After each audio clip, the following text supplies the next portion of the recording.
उसी supreme court ने 8 अक्टूबर 2013 को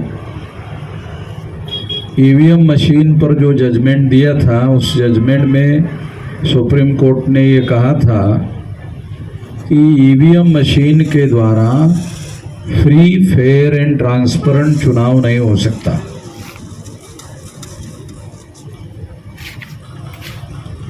जिस कारण की वजह से सुप्रीम कोर्ट ने यह फैसला दिया था, उस कारण को दूर करने का काम ईवीएम मशीन से दूर कर दिया गया है। इसकी कोई गारंटी सुप्रीम कोर्ट के जजमेंट में नहीं है,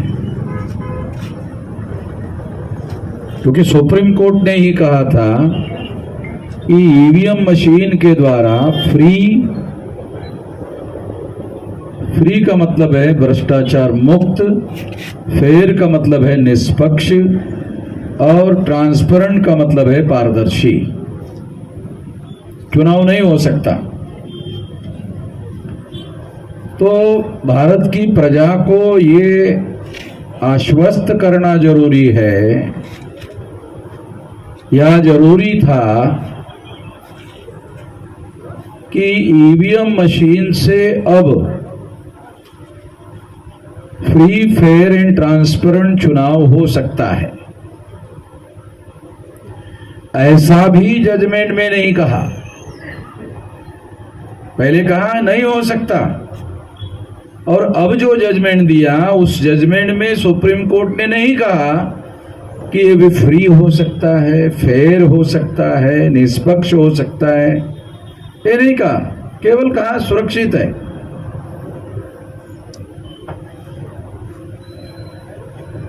और सुप्रीम कोर्ट के सामने तमाम दलीलें पेश हुई, तमाम वकीलों ने बातें की,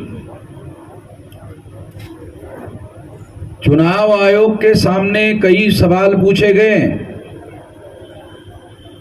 और कई सवालों के जवाब अभी तक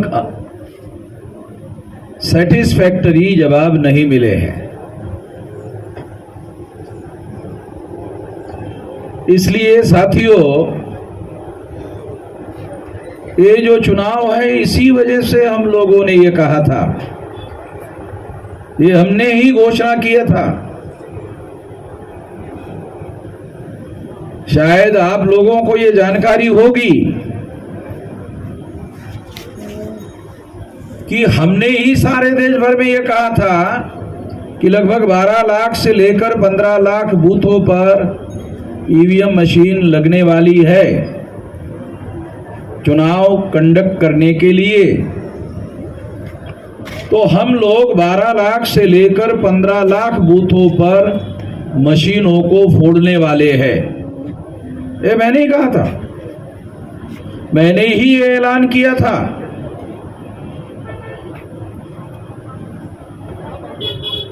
और ये ऐलान करने के बाद में ये सारी चर्चा सारे देश भर में हुई, सेंट्रल गवर्नमेंट में पहुंची, चुनाव आयोग में पहुंची। तो चुनाव आयोग पर तो हमारा यकीन नहीं है, विश्वास नहीं है। भारत सरकार तो बीजेपी की है, उस पर विश्वास होने का सवाल नहीं है। तो इसलिए चुनाव आयोग पर यकीन नहीं है, भारत सरकार पर हमारा यकीन नहीं है।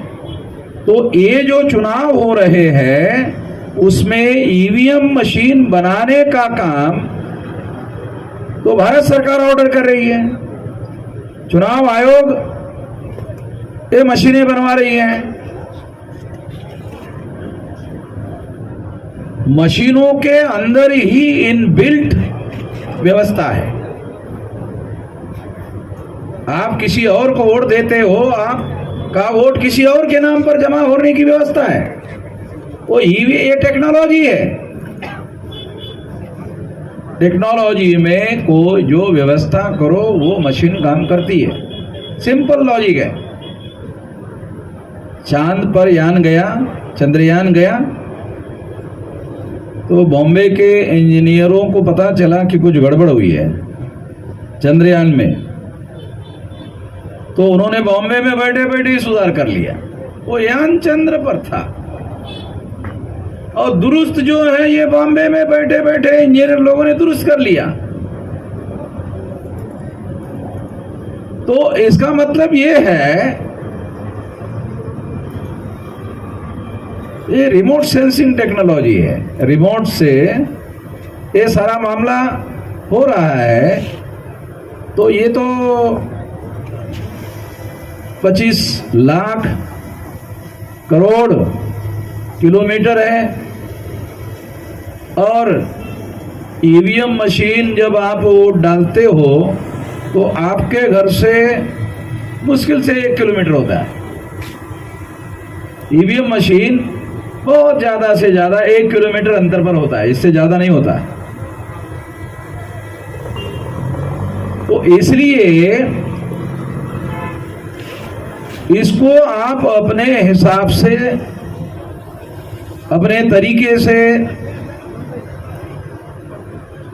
चला सकते हैं, चला रहे हैं। और जो चुनाव आयोग जिन पर लोगों का भरोसा नहीं है,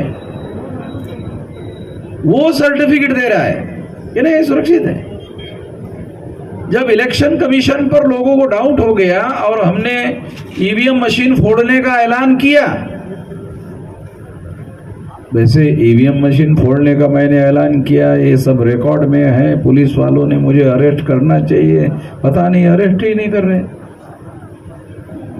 मुझे समझ में नहीं आता कि मैं तो ये काम इलीगल कर रहा हूं। फोड़ो, ये कोई लीगल काम थोड़ी है। मशीन फोड़ने की बात कहना ये लीगल काम थोड़ी है, ये तो इलीगल काम है। मैंने नहीं मशीन फोड़ा, मगर फोड़ो ऐसा कहना भी इलीगल है। कानून के अनुसार इलीगल है तो अरेस्ट करना चाहिए था, अरेस्ट नहीं किया, पता नहीं क्यों नहीं किया। तो उनको मालूम है कि अरेस्ट करने से ये मामला जो छुपा हुआ है खुल सकता है, क्योंकि वामन मेश्राम कोई इंडिविजुअल आदमी थोड़ी है। वामन मेश्राम कोई इंडिविजुअल आदमी नहीं है ना, उसका 32 राज्यों में संगठन है। वो सारे के सारे लोग सड़क पर उतर सकते हैं। और मैं कोई निजी मकसद के लिए तो ईवीएम फोड़ने की बात नहीं कर रहा था। भारत के संविधान ने वोटर्स को जो मताधिकार दिया है, ये मताधिकार है, ध्यान रखो। वोट का अधिकार मताधिकार है और ये मताधिकार में 2 अधिकार शामिल है, एक शासक चुनने का, एक शासक बनने का। ये हमारे लोगों को अभी भी, बहुसंख्यक लोगों को अभी भी पता नहीं है ये बात। वोट के अधिकार में, मताधिकार में 2 अधिकार शामिल है, एक शासक चुनने का, एक शासक बनने का। 84 तक हमारे लोग वोट के अधिकार का उपयोग शासक चुनने के लिए करते थे। तो आमतौर पर हमारे लोगों ने दूसरों को शासक चुना। 84 में काशीराम जी ने बहुजन समाज पार्टी बनाई और बहुजन समाज पार्टी बनाने के बाद काशीराम जी ने ऐलान किया कि शासन करती जमात बनना हमारा मकसद है, उद्देश्य है। ऐसा बाबा साहब अम्बेडकर ने कहा था। ये पार्टी हमने उस मकसद के लिए बनाई है। जब 84 में काशीराम जी ने यह ऐलान किया कि शासन करती जमात बनने के लिए हमने ये पार्टी बनाई, तो भारत का जो शासक वर्ग है ब्राह्मण, आप लोगों को ब्राह्मणों के बारे में केवल एक बात मालूम है कि ब्राह्मण बहुत पवित्र होते हैं, होते होंगे, मगर मैं उनको पवित्र मानने से भी एक बड़ी बात कहना चाहता हूं कि वो अंग्रेजों की तरह विदेशी है। जैसे अंग्रेज विदेशी थे उसी तरह से ब्राह्मण भी विदेशी है। जैसे अंग्रेजों को भारत पर राज करने का अधिकार नहीं था, वैसे ब्राह्मणों को भी भारत पर राज करने का अधिकार नहीं है।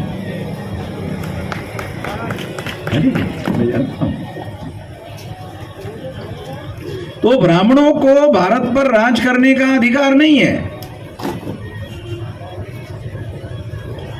अगर ये मूवमेंट हमने इतनी राष्ट्रव्यापी नहीं बनाई होती, इतनी बड़ी, तो मोदी की जगह भारत का प्रधानमंत्री नितिन गडकरी होता। ये आरएसएस को भी हमारा डर लगा कि एससी एसटी ओबीसी के लोग अगर इकट्ठा हो गए तो ब्राह्मणों का क्या होगा। मैंने कभी किसी ब्राह्मण को धरो, बांधो, मारो, पीटो और जान जाने तक मारो, मैं कभी ऐसा नहीं कहा। मैं ऐसा कह नहीं सकता। मैं ऐसा कहने का पक्षधर नहीं हूं, समर्थक नहीं हूं। इन्होंने हजारों सालों से हमारे लोगों को वर्ण व्यवस्था में, जाति व्यवस्था में, अस्पृश्यता में, आदिवासियों के सेग्रीगेशन में, महिलाओं को दास बनाने में और ओबीसी के लोगों को शूद्र बनाने में सारी ऊर्जा खर्चा की। ये जो वर्ण व्यवस्था है, ये जो जाति व्यवस्था है, ये ब्राह्मणों ने बनाई हुई है और ये देशद्रोही व्यवस्था है।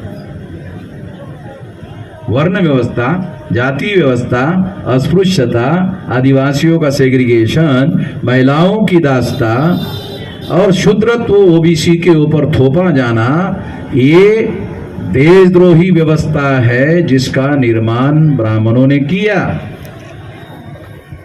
ब्राह्मणों के समर्थन की वजह से 2-3 हजार साल से देश में चल रही है, जिसकी वजह से हम लोग देश में तब भी गुलाम थे, आज भी गुलाम हैं। आजादी मिलने के बाद भी हम गुलाम हैं। इस वजह से मैं कहते रहता हूं कि आजादी का आंदोलन हमारे आजादी का आंदोलन नहीं था। ब्राह्मण अंग्रेजों के गुलाम थे, हम ब्राह्मणों के गुलाम हैं। तो अंग्रेज चले गए तो ब्राह्मण आजाद हो गए, मगर हम तो अंग्रेजों के गुलाम नहीं थे, हम तो ब्राह्मणों के गुलाम थे।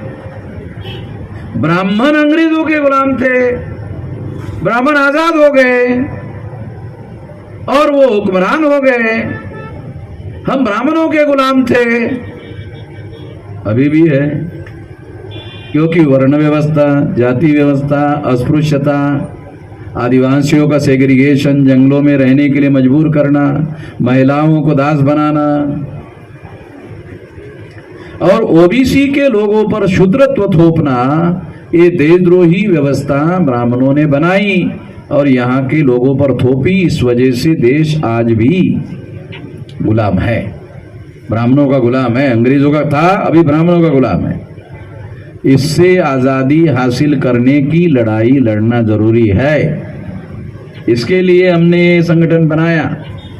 मैं 18 साल 3-4 महीने की मेरी उम्र थी, अभी मेरी 67 साल की उम्र है। राउंड अबाउट 48-49 साल से मैं ये काम कर रहा हूँ और अब ये संगठन 32 राज्यों के 625 जिलों में और 4000 से ज्यादा तहसीलों में और 1.5 लाख से ज्यादा गांवों में फैला है और 2030 तक ये 6 लाख गांवों तक फैल जाएगा। आप सोचते होंगे कि फैल जाएगा बोले तो हमारे पास कोई काम धंधा थोड़ी है, एक ज काम धंधा है, 24 घंटे एक ही काम धंधा है, तो फिर कैसे नहीं पहुंचेगा। अभी पहले तो मैं अकेला ही पागल था, अभी सारे देश भर में 625 जिलों में पागल लोग हो गए। मैं सारे देश भर में घूमते रहता हूँ, अपने जिलों में घूमते रहता हूँ। अगर एक जिले में एक पागल हो गया तो 1 साल में ही अपने जिले के सारे गांव में फैल जाता है, ज्यादा समय नहीं लगता। क्योंकि अभी सोशल मीडिया की वजह से तो और ज्यादा तेजी से फैल जाता है। तो मैं आप लोगों को ये बताना चाहता हूं कि हम लोगों को ये जो आंदोलन चला रहे हैं, ये हमारे आजादी का आंदोलन है। ब्राह्मण हमारे आजादी के आंदोलन का विरोध कैसे कर सकते हैं? तो वो कहते हैं कि वामन मेश्राम देशद्रोही है। अरे वामन मेश्राम देशद्रोही कैसे? वामन मेश्राम देशद्रोही का अगर कोई सबूत पेश कर दे तो वो तो हाईकोर्ट सुप्रीम कोर्ट में जाना चाहिए। मगर मैं आप लोगों को बताना चाहता हूं कि हम लोग कानून और संविधान के दायरे में रहकर काम करने वाले लोग हैं और कानून का उल्लंघन करने का काम हम नहीं कर रहे हैं। जो वर्ण व्यवस्था है, जाति व्यवस्था है, अस्पृश्यता है, आदिवासियों का सेग्रीगेशन है, महिलाओं की दास्ता है और पिछड़े वर्ग ओबीसी को क्षुद्रत्व थोपे जाने का जो षड्यंत्र इस देश में किया गया है, उसके विरोध में लड़ाई लड़ रहे हैं। ये वास्तव में देश को आजादी हासिल करने का कार्यक्रम है। ये है, इसके लिए भारत में कोई ब्राह्मण काम नहीं कर रहा है, बल्कि इसको बचाने के लिए सत्ता का उपयोग कर रहा है। यदि हमारा ये आंदोलन इतना बड़ा नहीं होता तो कोई ब्राह्मण देश का प्रधानमंत्री होता, गडकरी प्रधानमंत्री होता, आरएसएस का सबसे विश्वस्त आदमी गडकरी प्रधानमंत्री होता। मगर एससी एसटी ओबीसी के लोगों का भारत में ध्रुवीकरण नहीं होना चाहिए, इसलिए मोदी को प्रधानमंत्री बनाया गया। मोदी को तो मेरा धन्यवाद मानना चाहिए। अरे मैंने डर नहीं फैलाया होता तो तेरे को प्रधानमंत्री कैसे बनाते? मेरे डर की वजह से नरेंद्र मोदी को प्रधानमंत्री बनाया। डर क्या है? देखो, नरेंद्र मोदी ओबीसी का है, ओबीसी में तेली जाति का है। मनुस्मृति में लिखा है, ब्राह्मणों ने क्या लिखा? तेली का मुख देखने से नहाए बगैर आदमी पवित्र नहीं हो सकता, इतना अपवित्र है। ये लिखे हुआ है, मनुस्मृति में लिखा हुआ है। और वो 24 घंटे मोदी का मुंह देख रहे, और उसके बाद ब्राह्मण नहाने का भी काम नहीं कर रहे हैं, देख रहे हैं। ये ऐसा ब्राह्मण करने के लिए मजबूर हो गए मेरी वजह से। नरेंद्र मोदी को उनको प्रधानमंत्री बनाना पड़ा वो मेरी वजह से, ताकि ओबीसी एससी एसटी के लोगों का, ये तीनों सामाजिक समूहों की संख्या देश में 74.5% है। अगर ये तीनों समूह इकट्ठा हो गए तो ये देश फिर ब्राह्मणों के गुलामी से भी आजाद हो जाएगा।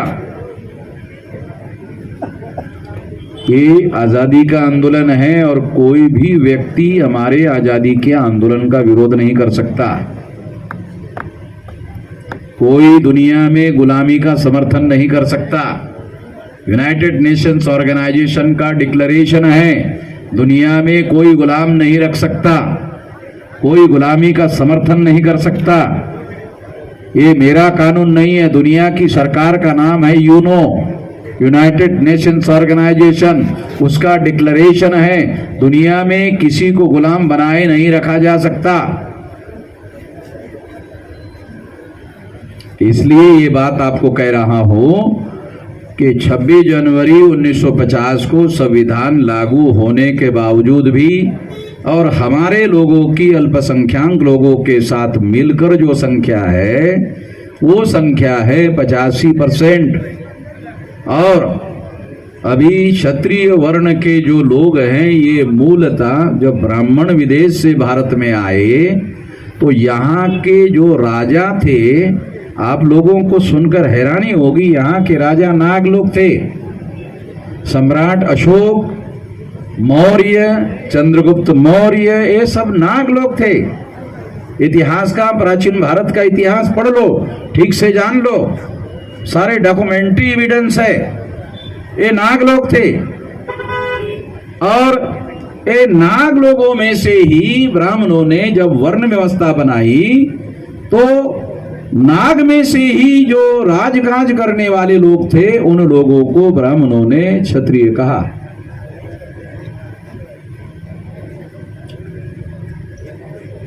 बिहार में क्षत्रिय वर्ण के लोग हैं,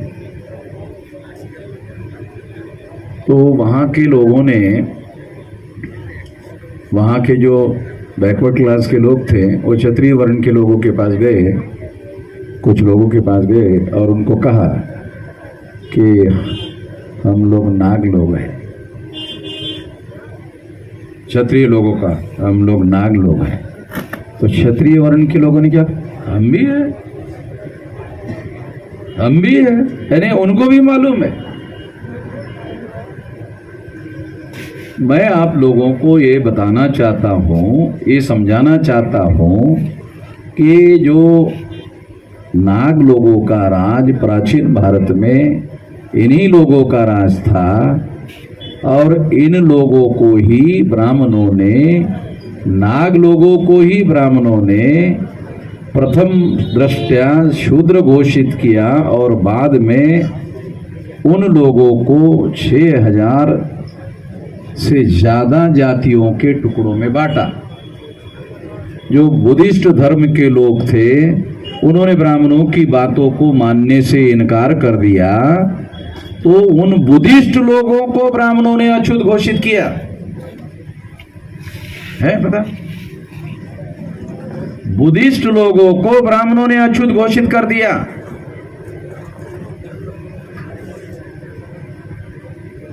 आप लोग बोलेंगे अरे क्या बात कर रहे हो, बाबा साहब अंबेडकर ने अनटचेबल नाम का ग्रंथ लिखा, पढ़ ले। जो कह रहा हूं, जो मैं कह रहा हूं, ये बाबा साहब अंबेडकर ने अनटचेबल नाम का जो ग्रंथ लिखा उसमें लिखा हुआ है, और वो सारे सबूतों के साथ उन्होंने बताया कि जिन बुद्धिस्ट लोगों ने ब्राह्मणों का वर्चस्व मानने से इनकार कर दिया, उन बुद्धिस्ट लोगों को ब्राह्मणों ने अनटचेबल घोषित कर दिया, उनको बहिष्कृत कर दिया। इस तरह से जो अनटचेबल लोग हैं ये पूर्व के बुद्धिस्ट लोग हैं, और बुद्धिस्ट होने वाले जो लोग थे प्राचीन भारत में, ये तो नाग लोग थे। चंद्रगुप्त मौर्य से लेकर अशोका के मौर्य से लेकर ये यहाँ तक उनका सारा का सारा किस्सा जुड़ता है, इतिहास जुड़ता है। और इसलिए देश में केवल विदेश से आने वाले लोग केवल 3.5% है, और यहाँ के मूल निवासी लोगों की संख्या 96.5% है। हमने जो 85% की बात हम कहते हैं, तो और ये आंकड़ा 96.5% है। केवल 3.5% लोग ही विदेशी लोग हैं। ये जानकारी अब धीरे धीरे लोगों तक फैलने का काम शुरू हो गया है। ये जानकारी फैल रही है, और इसलिए ये जानकारी हम भी बहुत बड़े पैमाने पर सारे देश भर में फैलाने का काम कर रहे हैं। साथियों, दूसरी बात मैं आप लोगों को कहना चाहता हूं, वो बात भी बहुत महत्वपूर्ण है कि इस देश में जो SC, ST, OBC और माइनॉरिटी के लोग हैं, ये लोग पहली बार इनके अंदर विचारधारा के आधार पर एकता स्थापित करने का मूवमेंट सारे देश भर में चल रहा है, राष्ट्रीय स्तर पर चल रहा है। सारे देश भर में ऐसा मूवमेंट राष्ट्रीय स्तर पर चल रहा है, और हम लोग किसी प्रकार के हिंसा का उपयोग और प्रयोग किए बगैर विचारधारा का प्रचार प्रसार करके कर रहे हैं। हम कोई हिंसा का सहारा नहीं ले रहे, जबकि ब्राह्मणों ने, इतिहास गवाह है, हिंसा का सहारा लिया है। आज भी ब्राह्मण मुसलमानों के विरोध में हिंसा का सहारा लेते हैं। जो भारत में आजादी भारत मिलने के बाद आजादी में जितने फसादात हुए, इस फसाद का सारा माहौल और प्लानिंग और योजना ब्राह्मणों ने बनाई और SC ST OBC का मुसलमानों के खिलाफ में हिंसा करने के लिए इस्तेमाल किया। साथियों, एक और अहम बात मैं आपको बताना चाहता हूं कि इस देश में आपके ये गुजरात है ना, तो गुजरात में दयानंद सरस्वती का नाम तो आप लोगों ने सुना होगा, सौराष्ट्र में टंकारा का। तो दयानंद सरस्वती ने ये कहा है, हिंदू मुसलमानों की देवी गाली है। मैं नहीं कह रहा हूं, ये दयानंद सरस्वती सौराष्ट्र का ब्राह्मणों का बहुत पहला बड़ा गुरु, उसके बाद तमाम गुरु हो गए, मगर वो बहुत पहला गुरु है। उसने कहा हिंदू मुसलमानों की देवी गाली है। ब्राह्मण अपने को कभी हिंदू नहीं कहते है, पता?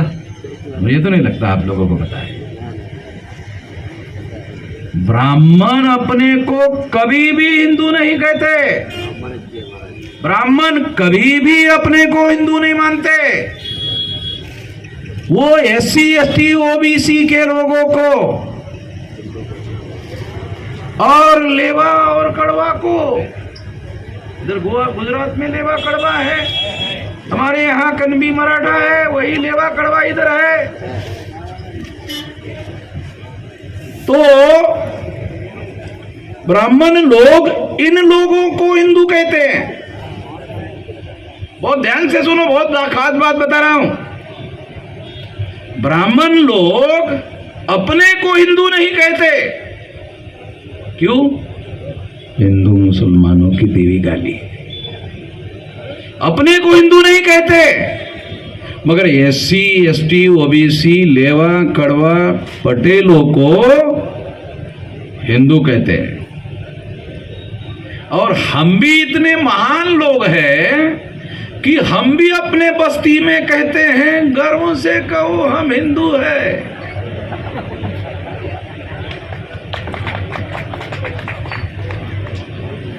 वो कहते हैं गाली हिंदू गाली है, और हम कहते हैं नहीं, गर्व से कहने की बात है। चलो बड़ी अजीब किस्म की बातें हैं।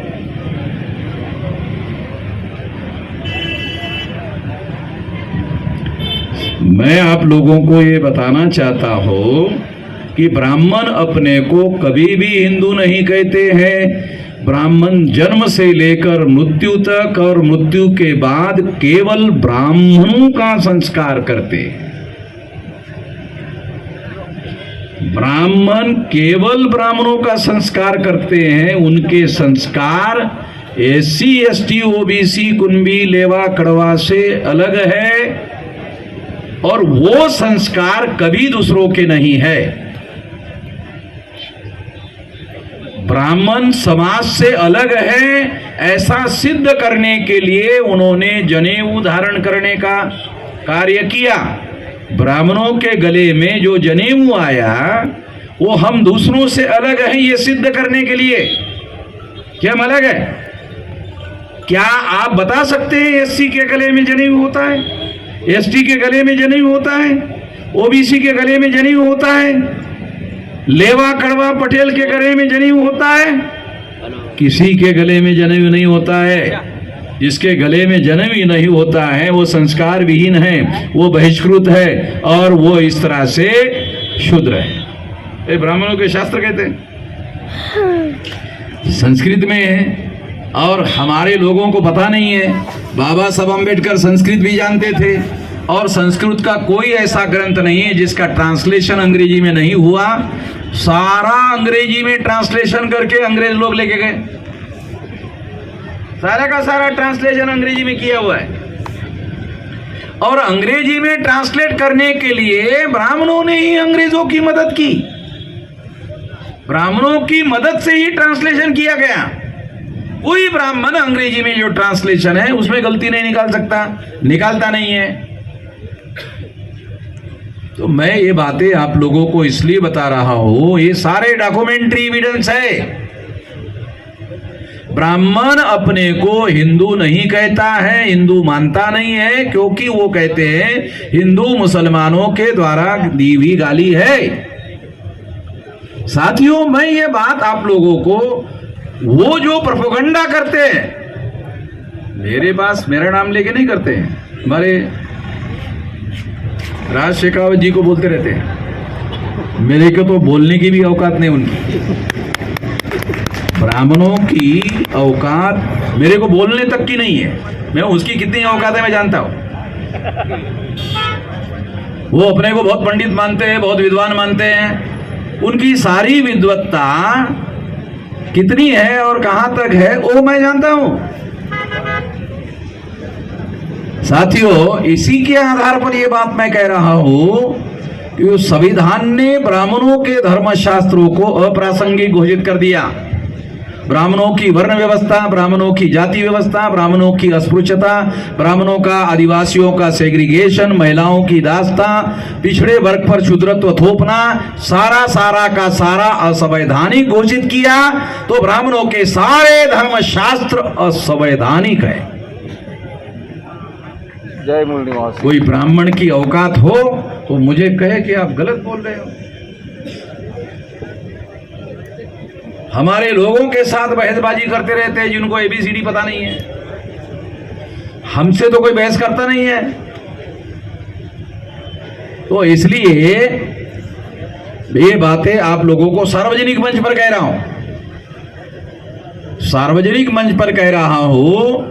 और मैं अपना जो पेज है ना सोशल मीडिया का, उस पेज पर सार्वजनिक करके बोलता हूं, छुपकर नहीं बोलता। ब्राह्मण जैसे कानफूकी करते ना, कानफूकी समझते हो? ब्राह्मण लोग जो है कानफूकी करते हैं, एक आदमी के कान में फूकते हैं और कान में उसको कहते हैं तुम गधे हो,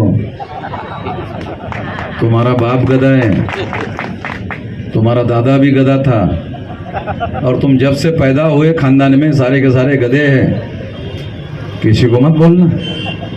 ये और आखिर किसी को मत बोलना। बोलता क्यों? लोग भी बोलने लगेंगे, चुप रहना, बोलना नहीं किसी को। हो गया? किसी को साला पता ही नहीं चलता क्या बोल रहा है। तो ये सारे कानफूकी जो है ना, कानफूकी उनको आइसोलेशन में चलते हैं, सार्वजनिक बहस में उनका लॉजिक खत्म हो गया। ब्राह्मणों का जो शास्त्रों के ऊपर लॉजिक चलता था और शास्त्रों के समर्थन पर लॉजिक चलता था, वो सारे शास्त्र ब्राह्मण धर्म के समर्थक है। ध्यान रखना, ब्राह्मण धर्म के समर्थक का मतलब है ब्राह्मणों को सर्वोपरि मानो, ब्राह्मणों को सर्वोपरि मानने की बात उनके शास्त्रों में लिखी हुई है। क्यों माने? उनको सर के ऊपर क्यों बिठाए? क्यों बिठाए? उनकी बात को संविधान ने असंवैधानिक घोषित कर दिया। ये मानने के लिए कोई जरूरी नहीं है, ऑल सिटीजन्स आर इक्वल।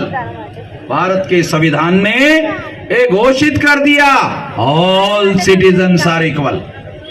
सारे के सारे नागरिक समान है और उनको संविधान के अनुसार समान माना जाएगा, और उनको जो समान अधिकार है वो समान अधिकार घोषित किया जाता है। और इसकी आर्टिकल 32 के तहत गारंटी दी गई है। अगर कोई वकालत करने वाला वकील है तो ये भाषा मेरी उनको समझ में आएगी कि आर्टिकल 32 के तहत कोई आदमी के अधिकार अगर डिनाई किए गए तो हाई कोर्ट, सुप्रीम कोर्ट में जाकर बहाल किए जा सकते हैं।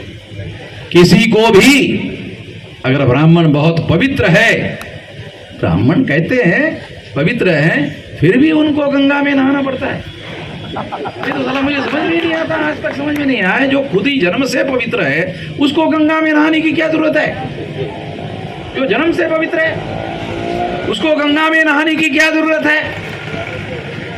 उनके ऐसे नहाने नहाने नहाने नहाने हजारों साल के नहाने से गंगा पवित्र। राज कपूर को गंगा मैली हो गई, फिल्म बनानी पड़ी। ये जो अपवित्र लोग, इतना गंदा इकट्ठा हो गया, सारी गंदगी इकट्ठा हो गई, तो इसलिए उसको कहना पड़ा कि गंगा मैली हो गई, सारा मैल उधर इकट्ठा हो गया करके। तो साथियों, मैं आप लोगों को एक और महत्वपूर्ण बात समझाना चाहता हूं, बताना चाहता हूं, तो ये है कि आने वाले समय में हम लोगों को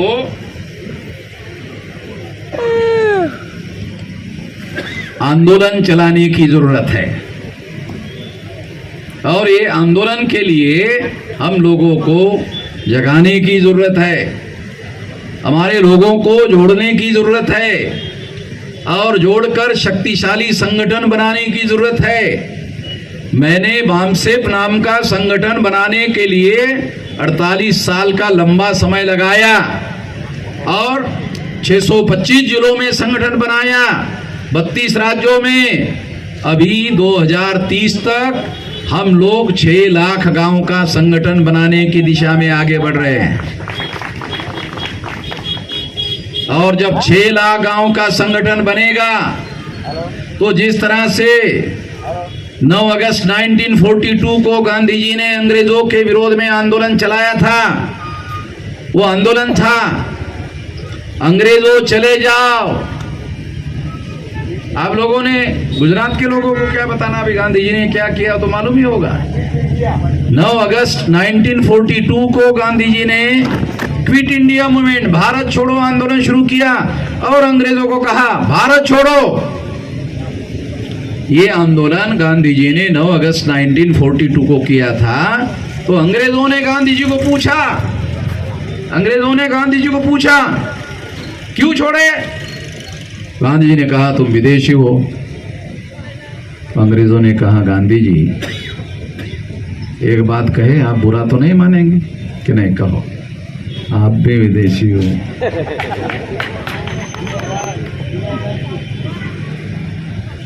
तो आप हमको छोड़ने के लिए क्यों कह रहे हो? आप क्या करने वाले हो? नहीं, आप लोगों के जाने के बाद ये सारा का सारा मैं SC ST OBC और माइनॉरिटी के लोगों को ये भारत सौंप दूंगा। गांधी जी ने ऐसा नहीं किया, पंडित जवाहरलाल नेहरू को सौंप दिया, नॉमिनेट किया, पंडित जवाहरलाल नेहरू को नॉमिनेट किया। इस नॉमिनेशन का परिणाम क्या हुआ जानते हो? आज के तारीख में आप लोग सुनकर हैरान हो जाओगे, 90% तक आज जो भारत की संसद है, भारत का पार्लियामेंट है और भारत का सेक्रेटेरिएट है, भारत की न्यायपालिका है, भारत का मीडिया है, ये लोकतंत्र के 4 पिलर हैं। विधायिका, जहां MLA और MP चुनकर जाते हैं, कानून बनाते हैं। दूसरा है कार्यपालिका, ये IAS IPS IRS अधिकारियों से बनता है, और इसके लिए यूनियन पब्लिक सर्विस कमीशन में परीक्षा देकर लोग पास जाकर बाकायदा उन लोगों को ड्यूटी करनी पड़ती है। तो इस तरह से एग्जीक्यूटिव का निर्माण किया गया। ये लोकतंत्र का दूसरा पिलर है। तीसरा पिलर है, अगर कार्यपालिका और विधायिका के बीच में अगर कोई टकराव पैदा हो गया, जनता और कार्यपालिका के बीच में कोई टकराव पैदा हो गया, तो उस पर फैसला लेने के लिए न्यायपालिका बनाई गई। और चौथा पिलर बनाया गया मीडिया। इन सारे बातों के बारे में जनता को जागृत करने का कार्य मीडिया का है। मीडिया को यह काम करना है, इसके लिए मीडिया बनाया गया। तो ये लोकतंत्र 4 पिलर पर खड़ा है। अगर ये 4 पिलर पर लोकतंत्र खड़ा है, तो चारों पिलर पर आजाद भारत में ब्राह्मणों ने कब्जा किया है।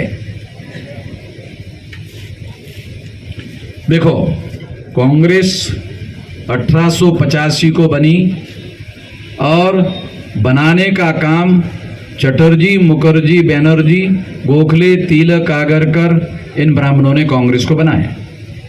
जब बनाया तो उस समय 1848 को ज्योतिराव फुले, उस समय हमारे नेता बाबा साहब अम्बेडकर नहीं थे, तो बाबा साहब अम्बेडकर पैदा नहीं हुए थे, ज्योतिराव फुले हमारा नेतृत्व कर रहे थे। तो ज्योतिराव फुले को उन्होंने कांग्रेस में लाने की कोशिश की। ज्योतिराव फुले ने कहा कि ये जो तुम्हारा नेशनल कांग्रेस है, ये जो राष्ट्रीय सभा है, ये राष्ट्रीय सभा नहीं है, ये ब्राह्मण महासभा है, मैं आने वाला नहीं हूं। ज्योतिराव फुले ने कांग्रेस में शामिल होने से इनकार कर दिया था। ये रिकॉर्डेड फैक्ट है और रिकॉर्ड में ज्योतिराव फुले ने लेटर लिख करके न्यायमूर्ति रानडे को लिखा हुआ लेटर उपलब्ध है, डॉक्यूमेंट्री एविडेंस बता रहा हूं, काल्पनिक बातें नहीं है। तो ब्राह्मणों ने 1885 को कांग्रेस की स्थापना की अंग्रेजों के गुलामी से आजादी हासिल करने के लिए। और फिर अंग्रेज लोग जो है चले गए और ब्राह्मण आजाद हो गए। अंग्रेज चले गए, ब्राह्मण आजाद हो गए। तो इस तरह से ब्राह्मणों का आजाद भारत में संगठन निर्माण हुआ और इस तरह से उन्होंने संगठन के आधार पर, संगठन शक्ति के आधार पर हम लोगों को गुलाम बनाने के लिए राज्य शक्ति का इस्तेमाल किया और लोकतंत्र के चारों पिलर पर कब्जा किया। और ऐसा करने के लिए ब्राह्मणों ने एससी, एसटी, ओबीसी को हिंदू बनाने का काम किया। हिंदू बनाने के लिए ब्राह्मणों ने क्या किया? क्या ब्राह्मण लोग क्रिश्चियनों की तरह, मुसलमानों की तरह, बुद्धिस्ट लोगों की तरह जाकर अपने धर्म की विशेषता प्रचार करके समझाते हैं? बिल्कुल नहीं। आपने कभी सुना कोई ब्राह्मण किसी गैर ब्राह्मण के घर में जाकर, लोगों को जाकर उन्होंने अपना श्रेष्ठ धर्म है, हमारा वर्ण धर्म श्रेष्ठ धर्म है, हमारा जाति धर्म श्रेष्ठ धर्म है, हमारा अस्पृश्यता मानने वाला धर्म श्रेष्ठ धर्म है और महिलाओं को दास बनाने वाला धर्म श्रेष्ठ धर्म है, ओबीसी को शूद्र मानने वाला धर्म श्रेष्ठ धर्म है, ऐसा जाकर कभी किसी ब्राह्मण ने किसी को समझाकर हिंदू नहीं बनाया। फिर हिंदू कैसे बनाया है सवाल है। फिर हिंदू कैसे बनाया? हिंदू बनाने का क्या तरीका है? हिंदू बनाने का तरीका उन्होंने डेवलप किया कि समझाकर इनको हिंदू नहीं बनाया जा सकता। अगर हम वर्ण व्यवस्था की बात समझाने के लिए गए SC, ST, OBC, Kunbi, Maratha को जूते से मारेंगे, समझाकर नहीं बनाया जा सकता। तो हिंदू मुसलमान को आपस में भिड़ा दिया। तो एससी, एसटी, ओबीसी को क्या किया उन्होंने? एससी, एसटी, ओबीसी को, कन्बी मराठा को, कन्बी को, लेवा कड़वा को मुसलमानों से फसाद में लड़ा दिया। जैसे ही फसाद होता है, फसाद होने के बाद दूसरे दिन जाओ और पूछो कौन हो? हिंदू। जो कल तक एससी, एसटी, ओबीसी, कन्बी, मराठा, लेवा कड़वा था, वो फसाद के दूसरे दिन हिंदू हो गया। तो इसका मतलब है फसाद हिंदू बनाने का राष्ट्रीय कार्यक्रम है। फसाद हिंदू बनाने का राष्ट्रीय कार्यक्रम है। किसी को समझाकर हिंदू नहीं बनाया जा सकता, क्योंकि किसी को समझाकर नीच नहीं बनाया जा सकता, श्रेष्ठ बनाया जा सकता है। और इसलिए ब्राह्मण कभी अपने धर्म का प्रचार करने का काम करते हुए कभी नहीं दिखते। वो लोग, ब्राह्मण लोग एससी, एसटी, ओबीसी, लेवा कड़वा को मुसलमानों के साथ भिड़ाते हैं, लड़ाते हैं, फसाद करवा देते हैं। फसाद की वजह से प्रतिक्रिया होती है। मुसलमान पर एससी, एसटी, ओबीसी और कन्बी, मराठा, लेवा कड़वा की अगर प्रतिक्रिया हो मुसलमान पर, तो मुसलमान पर प्रतिक्रिया से हिंदू होता है। कोई एससी, एसटी, ओबीसी कनबी लेवा कड़वा समझाने से हिंदू नहीं होता, प्रतिक्रिया में हिंदू होता है। हिंदू मुसलमान के फसाद की वजह से जो प्रतिक्रिया होती है वो प्रतिक्रिया में हिंदू होता है। और जब तक फसाद का प्रभाव रहता है तब तक हिंदू रहता है, और उसके बाद फिर SC ST OBC कनबी मराठा हो जाता है, लेवा कड़वा हो जाता है। और जब वो फिर ऐसा होता है फिर ब्राह्मणों को मौका देकर फिर फसाद करना पड़ता है। ये सभी ब्राह्मणों की बात चल रही है। ये सभी ब्राह्मणों की बात चल रही है। मैं खुद एक ब्राह्मण हूं, सभी ब्राह्मण। तो सुन ले ना, बैठ के सुन ले शांति से। सभी ब्राह्मणों की बात। अरे तो पहले सुन तो ले, बैठ के सुन ले, सुनने के लिए आया ना, तुम बैठे बैठे बैठ सुन ले पहला। सुनने के लिए आया ना तू, बैठ जा पहले। ए, सुनने के लिए आया ना, सुन ले। गलत हो रहा है, तेरे को गलत लग रहा है तो सोशल मीडिया में लिख ले, FIR कर ले, जो करना है कर ले ना। तेरे सभा में हम आते क्या, आते क्या? ओके ओके, मेरे दे, अरे बार बार देखा, अरे सुनो सुनो, उसको सुनने दो, सुनने दो, सुनने दो। हेलो, हाँ भाई वो उसको छोड़ो। तो मैं आप लोगों को ये बताना चाहता हूं, वो उसको छोड़ो यार, वो देख लेगा। मैं आपको जो बात समझाना चाहता हूं वो बहुत महत्वपूर्ण बात है। देखो, हम लोग कानून और संविधान को मानते हैं। एक आदमी यहाँ बेडर होकर बैठकर ब्राह्मण सुन रहा है, हम उसको कुछ नहीं कह रहे, बैठो सुनो, वो तुम्हारा अधिकार है, संविधान ने दिया हुआ है, तुम सुनो, हमें कोई इतराज नहीं है।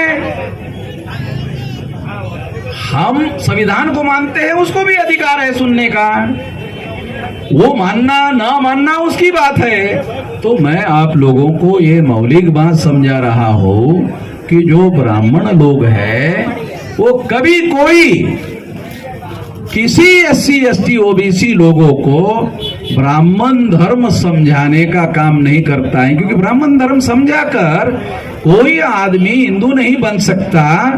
वो हिंदू मुसलमान के नाम पर जब फसाद होते हैं सारे देश भर में, वो फसाद के बाद हिंदू होता है, और शांति फैलने के बाद में फिर हिंदू बनाने के लिए दोबारा फसाद करने की जरूरत पड़ती है।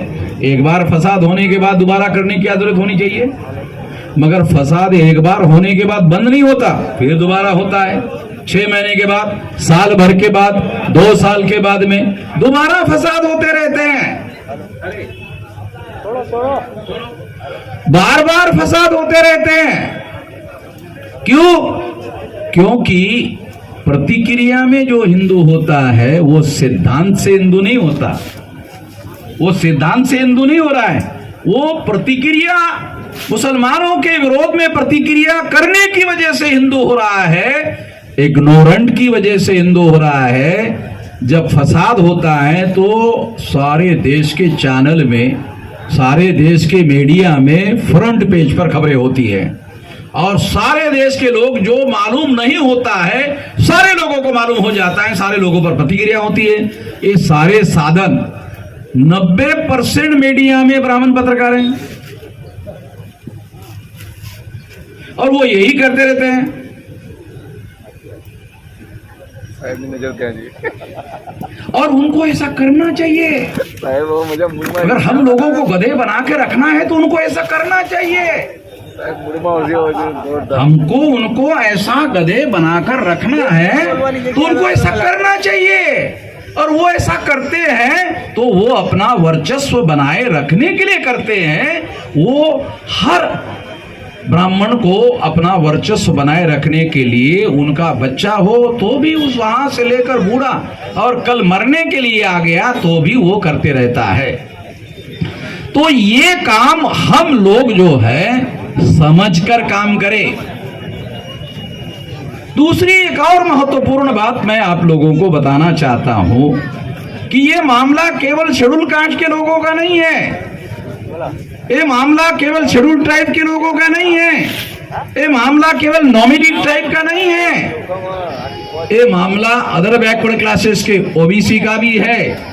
ओबीसी के लोगों को देखो, 26 जनवरी 1950 को संविधान लागू हो गया, शेड्यूल कास्ट को रिजर्वेशन लागू हो गया, शेड्यूल ट्राइब को रिजर्वेशन लागू हो गया, मगर ओबीसी के लोगों को कुछ नहीं मिला। ओबीसी के लोगों को कुछ नहीं मिला। जो ब्राह्मण ओबीसी को हिंदू कहते हैं, उन्होंने हिंदुओं की लड़ाई नहीं लड़ी। अरे हिंदुओं को भी कुछ दो, उनको भी कुछ अधिकार दो, उनको भी कोई आईएएस, आईपीएस, आईआरएस अधिकारी दो। ये लड़ाई भी हमको ही लड़नी पड़ी। ओबीसी की, अरे कुत्ते बिल्लियों की गिनती करते हैं, जानवरों की गिनती करते हैं, ओबीसी की गिनती नहीं करते। ये भारत में ओबीसी की गिनती होनी चाहिए, तुम जानवरों की गिनती कर रहे हो, ओबीसी की गिनती नहीं कर रहे हो। इसका मतलब है तुम्हारे लिए जानवर महत्वपूर्ण है, इंसान महत्वपूर्ण नहीं है। ये काम भी बामसेफ के द्वारा सारे देश भर में हमने करने का ऐलान किया है, कर रहे हैं। आप लोगों को भी अदर बैकवर्ड क्लासेस के लोगों के अधिकारों का सबसे ज्यादा हनन हो रहा है। एससी एसटी के लोगों का हनन होता था, उन्होंने लड़ाई लड़कर अधिकार हासिल किए। आप लोग सुनकर हैरान हो जाओगे, 16 नवंबर 92 को आजादी मिलने के 32 साल बाद, संविधान लागू होने के 32 साल बाद ये ओबीसी का मंडल कमीशन लागू हुआ। 16 नवंबर 92 को। इसका मतलब है ओबीसी के लोगों को वो अधिकार ब्राह्मणों के द्वारा उनको हिंदू कहने से कोई अधिकार नहीं मिला, ओबीसी कहने से अधिकार मिला। ओबीसी के नाम से अधिकार है। जो ओबीसी के लोग हैं, मैं उनके लिए खास तौर पर बात कह रहा हूं। ओबीसी को ओबीसी के नाम पर संविधान में अधिकार है, ओबीसी को हिंदू के नाम पर अधिकार नहीं है। क्योंकि हिंदू जो है ब्राह्मण धर्म का ही बदला हुआ नाम है। ब्राह्मण धर्म शब्द प्रयोग बदनाम हो सकता है, इसलिए ब्राह्मणों ने योजना बनाकर हिंदू नाम दिया। मगर ब्राह्मण अपने को हिंदू नहीं मानते हैं, हिंदू नहीं कहते हैं। हमको परिवर्तन करने की जरूरत है, परिवर्तन के लिए हम लड़ रहे हैं। संविधान ने हमारे अधिकार मान लिए हैं, मगर आज भी ब्राह्मण लोग हैं हमारे अधिकार मानने के लिए तैयार नहीं है। जैसे संविधान ने मुझे बोलने का मौलिक अधिकार दिया, मेरी ही सभा में आकर ब्राह्मण मुझे बोलने के लिए मना कर रहे हैं। मेरी ही सभा में है? अच्छा 10 लाख मारो, वो शेड्यूल कास्ट का ब्राह्मण है ना, उसको खड़ा करके 10 लाख मारो। एससी का ब्राह्मण ये गुजरात में साला था। अरे क्या दिमाग है यार, वो तो एससी का ब्राह्मण था। अरे बाप रे बाप, कितना दिमाग खराब हो गया है। दिमाग खराब होने की भी सारी लिमिट है। साथियों,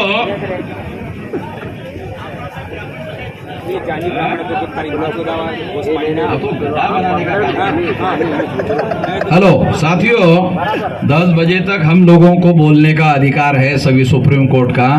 तो अभी 9:56 हो गया है, अभी भी 4 मिनट बाकी है।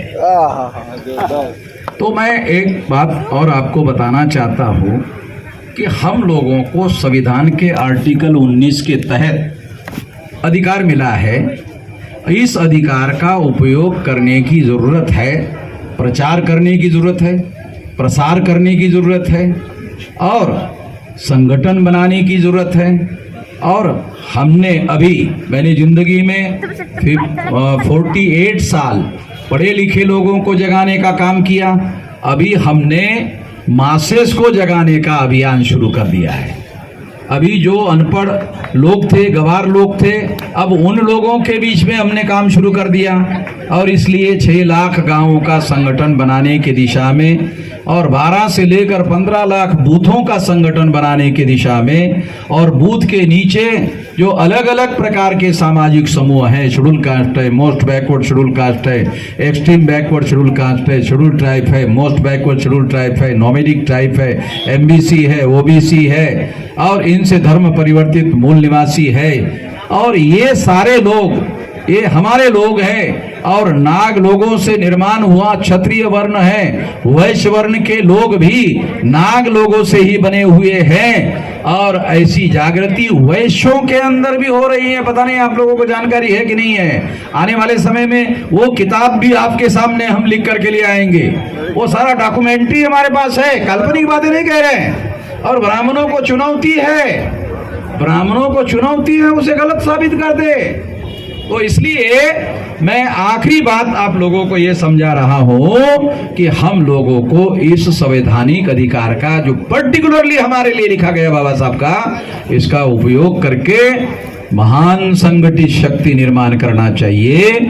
जो संगठित शक्ति निर्माण होगी तो जो परिवर्तन चाहते हैं वो हो सकता है, जो चाहते हो सकता है और ये हम करने लायक हो गए हैं।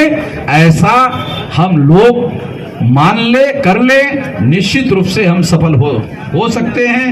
इतना ही कहना चाहता हूं। अभी 10 बजने को 1 मिनट बाकी है, यानी सुप्रीम कोर्ट के निर्देश के अधीन है। धन्यवाद। खूब खूब आभार माननीय મામન મેશ્રામ સાહેબનો। હવે જે લોકોને નિર્માણ નિધિ સાહેબને આપ્યું હોય એમાં નામ આવી ગયા છે હર્ષદભાઈ મકવાણા સાહેબ, જેઓ 10,000 રૂપિયા આપે છે સંગઠનને, તો તેઓ પોતે આવી જાય। સાહેબને 10,000 રૂપિયાનો ચેક આપે છે।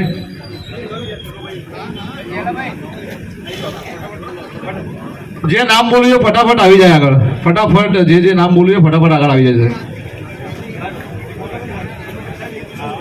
કનુભાઈ સાહેબ 2100 રૂપિયા મેશ્રામ સાહેબને અર્પિત કરશે।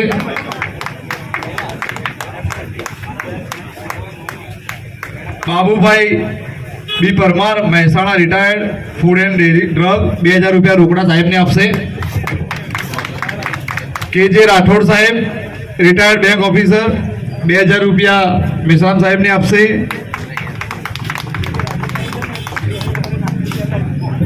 કેજે રાઠોડ સાહેબ 6 ઓક્ટોબરે નાગપુર ગયા હતા આરએસએસ ઘેરવા માટે, એમની માટે પણ એક તાળી।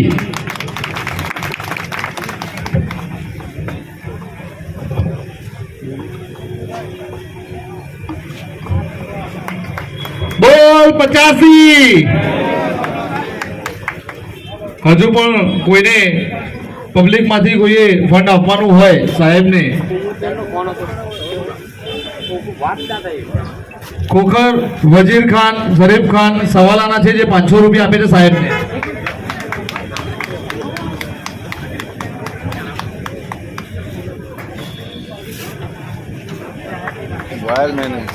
वायर में नहीं रहे। સોલંકી ડાયાભાઈ રાધેજા, જેઓ 1000 રૂપિયા સાહેબને અર્પિત કરશે। पासा पकड़ लगाई।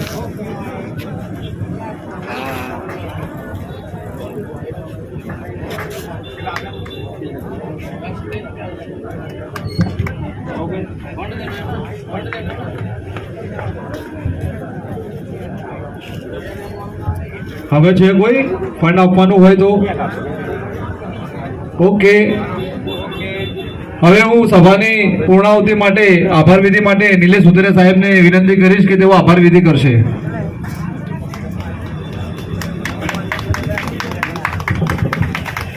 जय मूल निवासी, मैं नीलेश सुतरिया आरएमबीके गुजरात उपाध्यक्ष यहाँ उपस्थित आप सभी का आभार धन्यवाद करता हूँ। आपने आपका कीमती समय देकर ये कार्यक्रम को सफल बनाया। साथ में हमारा मार्गदर्शन करने वाले मेश्राम साहब, निशा मैडम, राज सिंह शेखावत साहब और मंचस्थ सारे वक्ताओं का भी धन्यवाद करता हूँ।